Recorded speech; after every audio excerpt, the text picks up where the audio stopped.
오늘 대할 말씀은 호세아 1장 1절에서 11절까지 말씀입니다.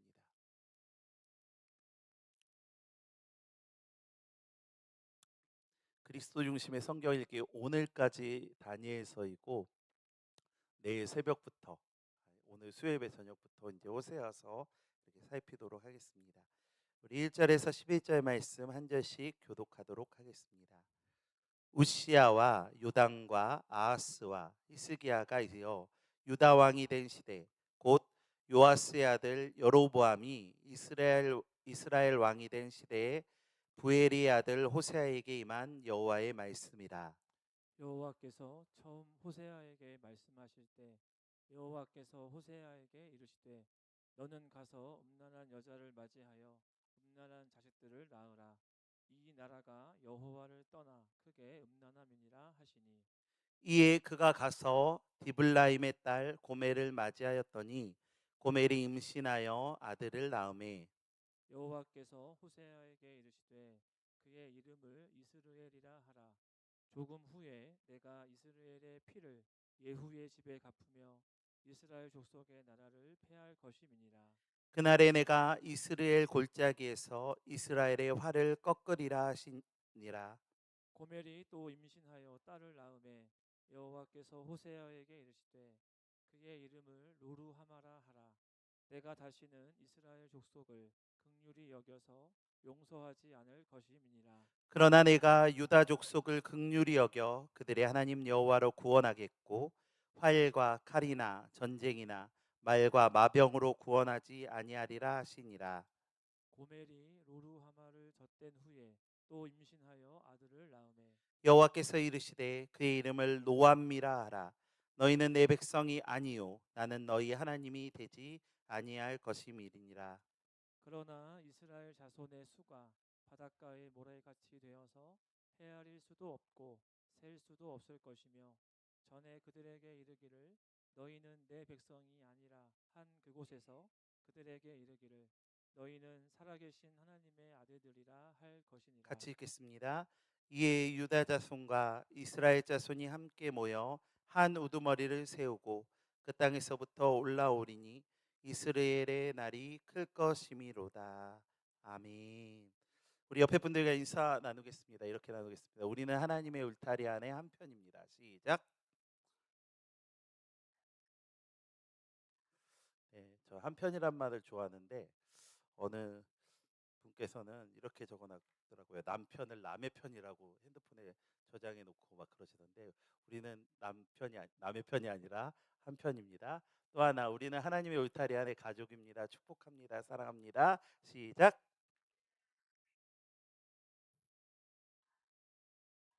네, 축복합니다. 광고 말씀드리겠습니다. 주일 30일 주일은 우리 세대 연합 예배하는 주일입니다. 우리 교육부서 여름 사역 보고하고 세대 연합 예배 후에 재직회와 울지기 모임이 함께 이렇게 드려지기 때문에 약속 잡지 마시고 우리 오후까지 함께 예배하고 또 모임도 가졌으면 좋겠습니다. 호세아 선지자의 활동 시기는 주전 8세기 후반부라 할 수 있습니다.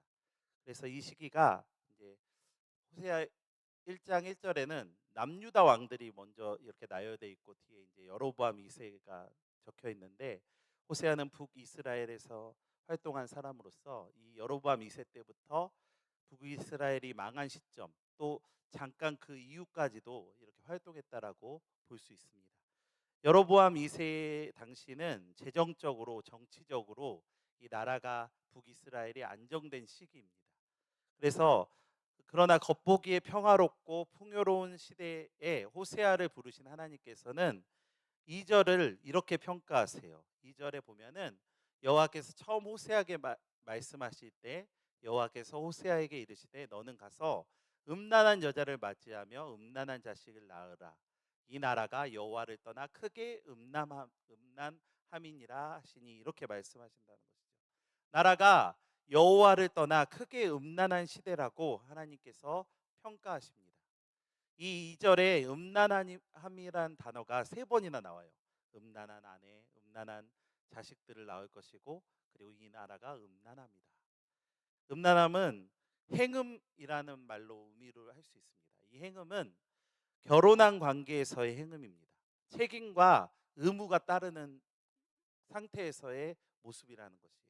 우리와 하나님과의 관계는 언약으로 맺어진 부부와 같다라고 볼 수 있습니다.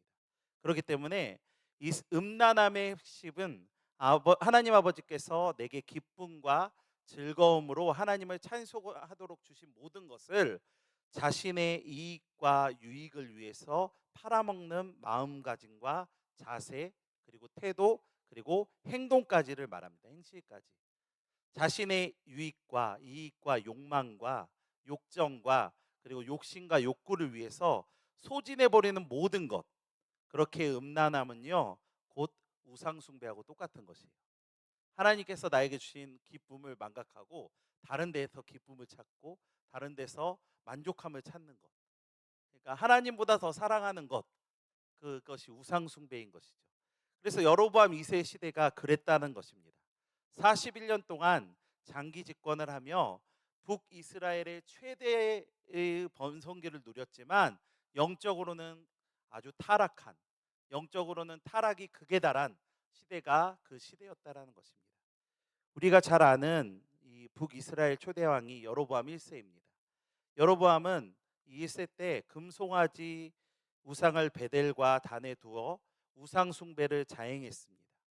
자기를 과시하고 교만함의 길로 가는 것이 여로보암의 길인데 여로보암 2세 또한 똑같은 길을 걷게 됐다는 것이죠. 저는 어렸을 때 함께 목회를 꿈꾸던 분들이 있었어요. 청년 때부터.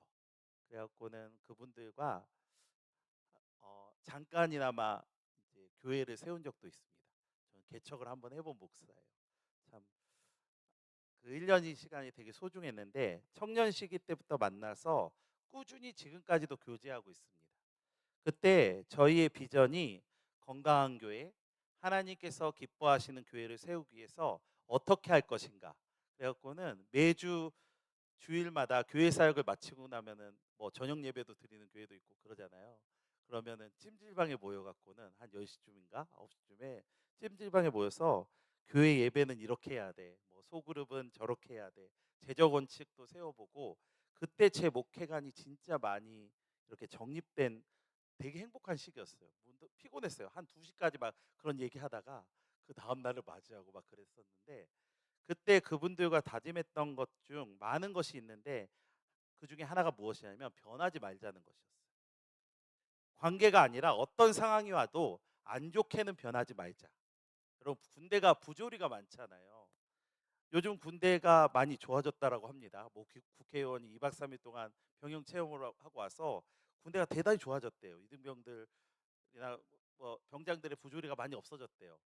그렇지 잘 모르겠는데 하여튼 저도 이등병 때 이 부조리를 없애보려고 내가 병장이 되면은 이렇게 안 해야지, 저 스스로는 지킨 게 많은데 제 동기들 때문에 그게 잘 안 되더라고요.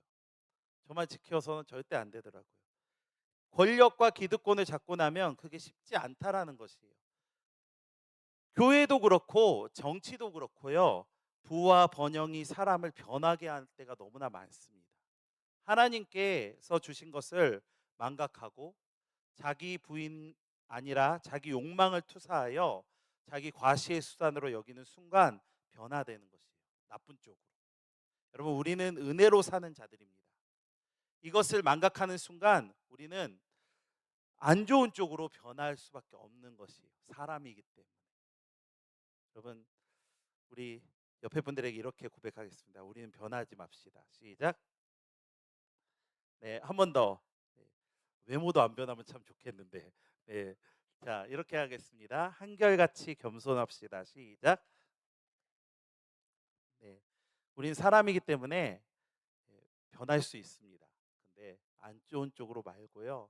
겸손하게 하나님 앞에 나의 부족함을 인정하고 하나님만을 인정하며 하나님의 뜻을 따라 나아가는 저와 여러분의 삶이 되기를 예수님의 이름으로 축복하고 소망합니다. 이렇게 음행한 나라의 선지자에게 하나님께서 주신 말씀이 사실은 너무나 특별하고 의외이며 호세아서가 참 쉽지 않은 말씀 중에 하나라는 것을 볼 수 있습니다. 우리가 이제 이전에 선지서를 보았지 않습니까? 이 선지자들 에레미야, 이사야, 뭐 에스겔 이 선지자들이 어떤 그 선지서에 어떤 말씀이 기록되어 있습니까? 하나님께서 이렇게 음행하고 우상 숭배가 만연한 죄악 많은 그 시대, 그 나라에 뭐 유다, 이스라엘 그리고 뭐 그 주변에 있는 열강 국까지 다 뭐 한다고 하셨습니까? 예, 심판한다고 하셨어요. 심판한다고 하셨는데 이 나라를 향한 강력한 심판의 메시지를 하셔야 하는 하나님께서 지금 호세아에게는 이런 얘기를 하시는 것이에요. 음란한 여자를 맞이하여 음란한 자식을 낳으라라고 말씀하고 계시는 것이에요. 호세아 선지자가 아내로 삼아야 하는 여인이 디블라임의 딸 고멜이라고 하는 것을 보면 이 명령은 실제적인 것이에요. 어떤 뭐 상상이나 비유가 아니라는 것이죠. 사실이라는 것이 명확합니다. 이와 같이 불합리한 명령이 어디 있을까요? 어, 아브라함이 이삭을 번제물로 바치라. 이 명령하고 좀 비슷한 것 같아요. 어떻게 보면 도덕적으로 불합리한 명령이라 볼 수 있습니다. 이 명령에 대한 호세아의 심정이 어땠을까요? 저는 따졌을 것 같은데 보면 성경에 보면 따지고 있는 모습이 안 보입니다. 여러분, 하나님의 사명은요 영광스러운 것만이 아니라는 것이에요. 때론 소명은 멸시천대 십자가가 있고 좁은 길이 있고 그리고 가시밭길도 있다라는 것입니다. 소명은 순종으로 이어져야 합니다. 이 순종은 동의나 합의가 아니에요. 이해할 수 없는 최악의 상황에서도 하나님의 숨겨진 뜻에 대한 믿음으로 인내하고 감수하는 게 순종이라는 것이에요. 우리가 월화 수 오늘 아침까지 다니엘서를 살폈죠. 다니엘과 세 친구처럼 최악의 상황이 될 수 있음에도 그리 아니하실지라도 나는 하나님의 뜻을 인정하고 신뢰합니다. 이런 마음으로 믿음으로 나아가는 것, 그것이 진정한 순종이라는 것이죠. 상황에 따라 형편에 따라 힘들면 때려치는 그런 것은 순종과는 조금 결이 멉니다. 여러분, 십자가가 없는 부활은 없고 고난이 없이 영광도 없다라는 말이 있습니다. 우리가 믿음의 길을 걸어갈 때는 때로는 이거 우리는 도저히 이해 못하는 하나님의 뜻이 우리한테 펼쳐질 때가 있다라는 것이죠. 특히 많은 것들이 병에 해당할 때가 많은 것 같아요. 나에게 아니면 내 사랑하는 가족에게, 내 누구에게. 그때 우리는 하나님의 뜻을 잘 헤아릴 수 있는, 분별할 수 있는 저와 여러분이 되셨으면 좋겠습니다. 호세아 선지자가 참 대단한 것은 아무 말 없이 기꺼이 순종을 하고 있다라는 것이에요. 이름도 없고 빛도 없는 사람입니다. 누구인지 제대로 알려지지 않는 분입니다. 근데 3절은 그런 하나님의 명령에 순종하여 창녀인 고멜과 결혼합니다. 여러분 고멜은 끝, 완전이란 뜻으로 많은 학자들은 그 이름에서 그녀가 죄악에 완전히 물들어 있었고 당시 이름난 성전의 창기였을 것이라고 추측을 합니다. 기가 막힌 일이죠. 지금 요즘 시대로 말하라면 목사에게 이렇게 성을 매매하는 여자와 결혼하라고 하는 것이에요. 더구나 이 일은 호세아 선지자가 선지자로서의 직무를 수행하는 데 있어서 아주 치명적인 약점이 될 수 있어요. 야, 너 그런 여자하고 결혼했는데 어떻게 그 너의 말이 하나님의 말씀이라고 들릴 수 있느냐? 그런데 하나님은 고멜과 결혼하여 아들을 낳으라고 하신 것입니다. 거기다가 여기에 호세아가 던지는 도전이 있습니다. 뒤에 이어지는 호세아의 메시지들은 이런 순종과 삶을 통해 하나님의 사랑을 전하는 값진 순종의 결과물이라는 것이죠. 귀하고 귀한 말씀이라는 말씀입니다. 여러분, 하나님은 호세아가 고멜과 결혼하여 낳은 아들의 이름까지 지어주십니다. 그 이름들이 기가 막힙니다. 우리 첫째부터 살펴보자면 첫째는 이스르엘이라고 지으라고 했습니다. 발음이 이스라엘과 비슷하나 그 내포된 의미는 정반대이죠. 이스라엘이 축복의 이름이라면 이스라엘은 저주의 이름입니다. 이스라엘은 하나님께서 흩으시다, 하나님께서 심으시다라는 두 가지 의미가 있어요. 근데 여기서 사용되는 의미는 전자의 의미입니다. 멸망을 상징한다는 것이죠. 하나님께서 흩어버리시겠다, 하나님께서 멸망시키시겠다.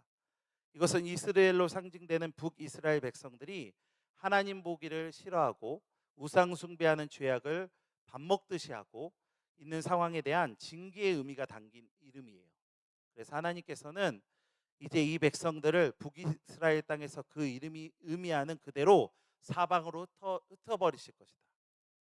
그리고 분산시켜 이방인의 땅에서 고난의 삶을 살게 하실 것을 암시하는 내용입니다. 우리가 잘 알듯이 결국 하나님을 멀리한 북이스라엘 백성들은 이제 하나님과 더불어 승리한 자의 의미를 가진 이스라엘, 즉 축복의 백성이 아니라 하나님께서 흩으신 의미를 가진 심판의 대상, 저주의 백성이 되는 것이죠. 6절에서 보면 고멜이 또 임신하여 딸을 낳았다라고 합니다. 그리고 그 이름을 로루하마라고 지었습니다. 여러분, 로루하마는 긍휼을 받지 못하다라는 뜻으로 이는 북이스라엘이 더는 하나님의 긍휼하심을 얻지 못하게 될 것을 시사하는 것이죠. 내가 다시는 이스라엘 족속을 긍휼히 여겨서 용서하지 않을 것이다라는 하나님의 의지의 표현인 것이에요. 하나님께서는 이스라엘 민족이 죄악된 자기 길을 갈지라도 계속해서 그들을 용서하시는 사랑과 긍휼을 보여주셨던 분입니다. 그러나 이제 긍휼과 자비의 시대가 끝이 나고 하나님의 심판 때가 왔음을 의미한다라는 것이죠. 이렇게 보면 아까 전에 제가 말씀한 것처럼 심판의 선포는 안 하셨지만 이 이름들을 통해 심판을 계속 얘기하시는 것이에요. 즉 이스라엘 백성들은 하나님의 오래 참으심에도 불구하고 계속해서 죄악의 길에서 돌이키지 않고 범죄함으로 이제 더 회개의 기회를 얻지 못하고 심판의 경고를 듣기에 이르게 된 것이에요. 그래서 사실 호세아서를 1장부터 쭉 읽다 보면요, 진짜 많이 나오는 단어가 있어요. 우리 다른 선지자들도 마찬가지지만 돌이키다라는 단어예요. 돌이키다라는 단어가 대단히 많이 나와요. 회개만 하면은 하나님께서 긍휼을 베푸시는데 회개하지 않는 것이죠. 범사의 기한의 때가 있습니다. 회개하는 것도 일하는 것도 하나님의 시간을 사는 것이에요. 그러나 그 기회가 지나고 나면 회개해도 소용이 없다. 일하고 싶어도 일할 수 없다. 그러므로 기회의 시간이 영원하지 않다는 사실을 기억해야 되는 이름이 노루하마라는 이름입니다. 그리고 젖을 뗀 후에 또 잉태하였다고 하기 때문에 시간이 어느 정도 흐른 것 같아요. 한 3, 4년. 세 번째 자녀를 낳았는데 그 이름을 로암미라고 하였습니다. 로암미라는 이름은 부정어인 로와 백성을 의미하는 암미가 결합되어 더 이상 내 백성이 아니다라는 말씀입니다.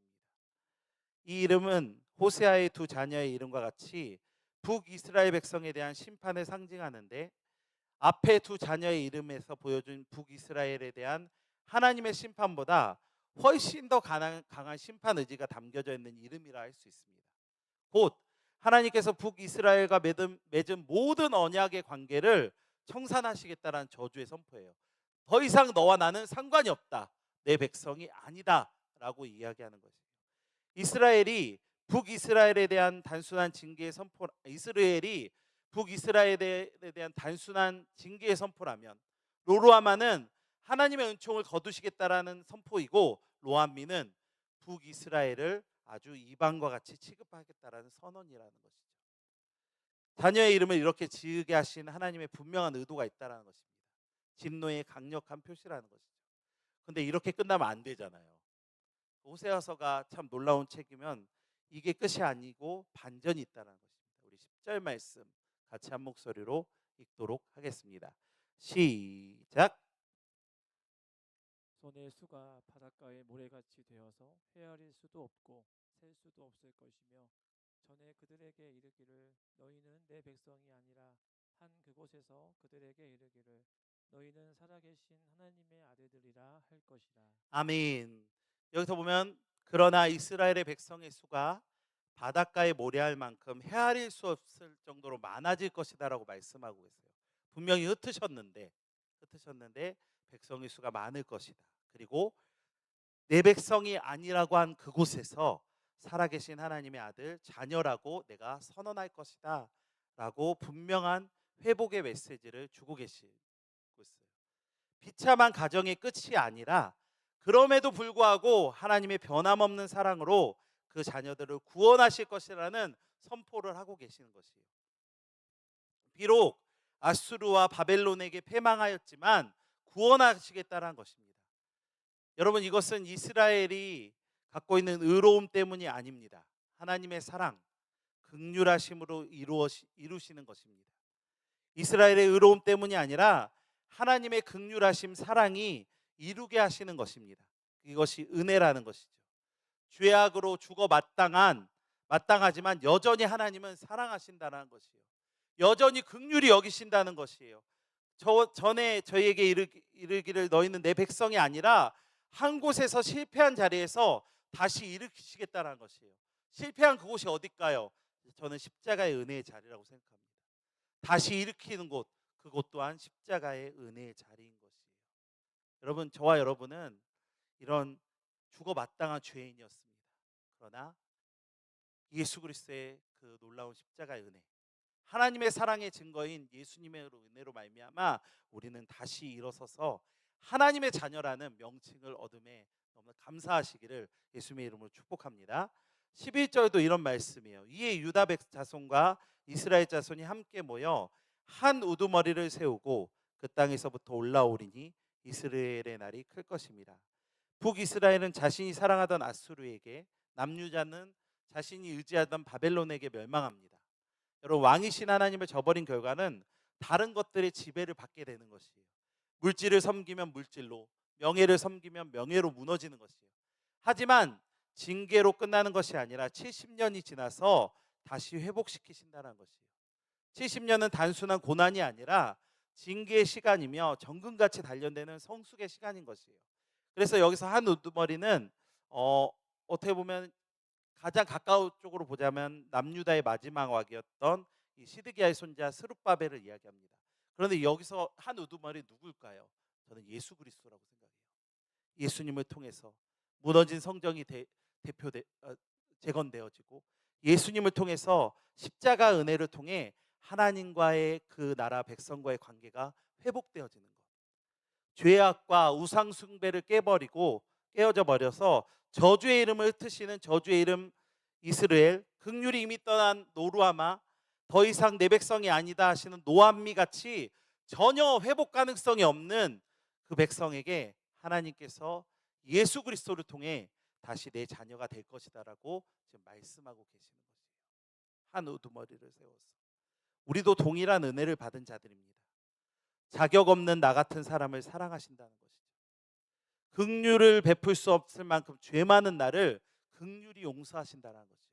제가 참 오랜만에 사모님하고 저희 사모하고 영화를 봤어요.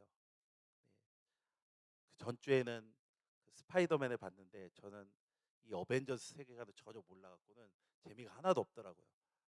막 싸우고 막 그런 거는 좋았는데 내용을 이해하지 못했어요. 옆에서 막 설명을 해주는데 아무것도 모르겠더라고요. 근데 오디세이를 봤는데요. 제가 읽었던 책이라서 너무 재밌게 3시간을 봤어요. 근데 거기에서 보았을 때 이러더라고요. 거기서 나오는 신들은 계속 노하기만 하더라고요. 긍휼과 자비가 없어 보니까. 네. 평화롭게 살기를 원하지만 어쨌든 간에 계속 노하더라고요. 바다도 노하고 뭐도 노하고 하여튼 계속해서 인간을 어떻게 보면 죽이기만 하고 심판을 하더라는 거예요. 그런데 저희가 믿는 하나님은요, 저희가 섬기는 하나님은요, 긍휼이 너무나 풍성하시나, 변함없으시다는 것이, 변함없이 저희를 사랑하십니다. 하나님의 백성이 될 수 없는 이방인 같은 나 같은 한 사람을 위해 하나님의 사랑은 예수 그리스도를 이 땅에 보내셨습니다. 그리고 나 같은 추악한 죄인을 위해서 하나님의 사랑은 자신의 아들 예수 그리스도를 십자가에 못 박으셨습니다. 이 놀라운 은혜를 우리는 경험한 사람들입니다. 2장 1절을 보겠습니다. 너희 형제는 암미라고 너희 자매는 루하마라라. 이름을 다시 고쳐주시죠. 로를 빼버렸어요. 아니다. 루를 빼버렸어요. 자녀의 이름을 바꾸어 주시는 것이에요. 하나님께서 성경에서 자녀의 이름을 바꾸어 주시는 것은 회복이에요. 암미는 내 백성이라. 루하마는 긍휼함을 얻을 것이다. 죄인에서 의인으로 구원하시겠다라는 의미입니다. 호세아의 이름 또한 여러분 하나님의 구원이라는 뜻이 있습니다. 복귀시킨다, 복원시킨다, 회복시키신다. 여러분 호세아의 삶을 통해 구원의 놀라운 은혜, 죄 가운데 있는 우리지만 십자가의 은혜로 회복시키시는 하나님의 놀라운 사랑을 우리 찬양했으면 좋겠습니다. 그래서 우리 목요일, 금요일 새벽, 금요 저녁까지 잘 들으셔봐야 돼요. 네. 그래서 하나님의 은혜가 놀라운 사랑을 더 기억하는 그런 시간이 되었으면 좋겠습니다. 마지막으로 호세아라는 사람에 대해서 조금 묵상해 보았습니다. 그의 삶 자체로 말씀이 되어야 하는 참 어려운 사역이 그에게 펼쳐진 것 같습니다. 음란한 여인과 결혼하여 했고, 그리고 계속하여 음행하는 그녀를 사랑으로 감싸했습니다. 또한 자녀들의 이름조차 마음대로 짓지 못하고, 누가 보면 도대체 선지자인데 아이들의 이름을 마치 저주받은 듯 어떻게 저렇게 지을 수 있어 지적받을 수도 있어요. 이 부분에서 이런 생각을 해보았어요. 저는 목회자의 자녀가 아니지만 목회자 자녀로 이렇게 커온 우리 목사님처럼 동료들이나 우리 선후배들 이렇게 보면은 들을 때 이런 이야기를 많이 들었어요. 아버지 목사님께서 정말 혹독하게 신앙 교육을 시켰다. 예를 들자면 성경 구절을 암송을 안 하면 밥을 안 주셨다. 네. 들어보셨나요? 목사님 그러셨는지 잘 모르겠는데. 그리고 금식을 혼자 하면 되지. 금식 기간에 네. 반찬 냄새를 풍기지 않게 해서 아빠와 함께 집에서 금식하기가 일쑤였다. 이런 얘기 들었을 때 저는 이런 생각했어요. 굳이 저렇게까지 해야 되나? 이런 생각을 했었거든요. 그런데 그 목사님들의 삶이 호세아 삶과 비슷한 것 같아요. 사실은 하나님께서 그렇게 뜻을 주셔서 자녀들이 힘들었겠죠, 분명. 근데 그 자녀들 보면요, 선후배 목회자들 된 자녀들 보면 다는 아니겠지만 참 귀하게 컸고 말씀도 잘 전하고 그러시더라고요. 그거는 하나님의 뜻 안에 있는 것이죠. 우리가 보기에 인간적으로 도저히 이해 안 되는 하나님의 명령이 있을 수 있습니다. 호세아 삶은 어쩌면 그런 것 같아요.